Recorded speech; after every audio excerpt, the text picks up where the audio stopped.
Moving from a system that merely classifies text to one that dynamically creates fluid sentences represents the ultimate threshold of natural language processing. Traditional understanding relies on sequence labeling, predicting a fixed tag for every input word. But generation requires a sequence-to-sequence model, mapping a 4-token input to an elastic, variable-length output. This elasticity uses an autoregressive loop. The network predicts a token, then feeds it back into itself as the input for the next step. This creates a unique architectural challenge. Since input and output lengths don't match, the system must calculate both what word to produce and the exact moment to generate an end-of-sentence marker to halt the sequence. The model's generative range is defined by how it stores and evaluates its own history before choosing the next word. All text generation rests on this single equation, the multivariable chain rule of probability. It shows that the prediction of the next word, W sub I, is constrained by two distinct inputs, the original source prompt and the sequence of every word generated previously. As a sentence grows, the historical context required to predict that next word expands. This eventually creates a heavy computational burden. The evolution of these models is defined by the search for an efficient way to track and compute this growing sequence of variables. Scaling language modeling relies on finding a geometric method for holding these probabilities in memory. Early systems used recurrent neural networks, or RNNs, to track these sentence histories. The RNN processes text under a strict unidirectional constraint, moving through the token strictly from left to right. In this translation assembly line, the encoder reads the source sentence sequentially. Each step updates a hidden state to accumulate the meaning of the input string. Once the full sequence is read, the encoder compresses that entire history into a single fixed-size mathematical summary called the context vector. This vector initializes the decoder network, serving as its sole historical reference point to begin predicting target words. This design has a built-in limit.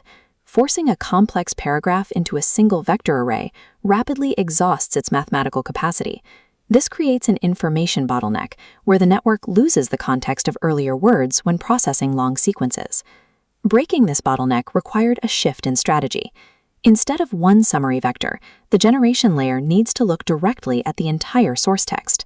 Cross-attention connects the current prediction step directly to every previous state in the encoder. The decoder calculates attention weights, scalar scores that determine which specific encoder states are most relevant to the word currently being predicted.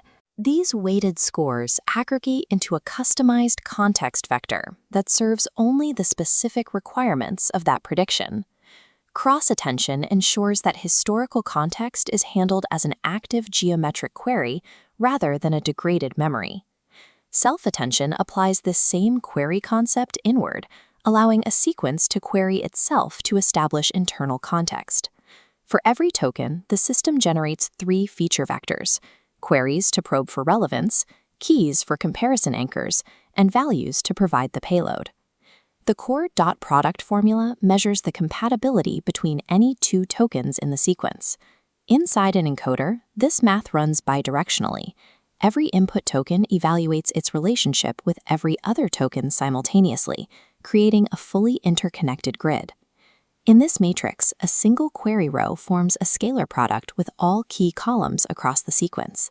This unrestricted geometry provides a context-aware representation of the entire input prompt.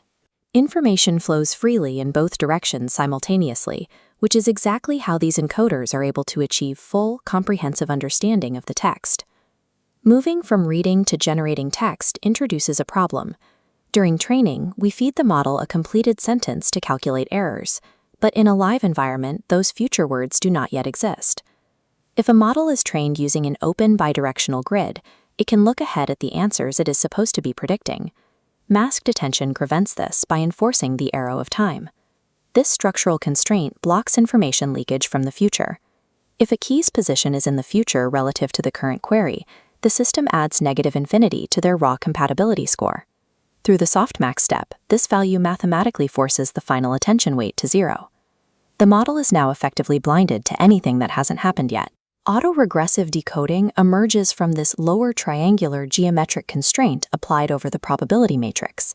The final challenge is building a unified model that can both understand a prompt and auto-regress a response without needing separate networks.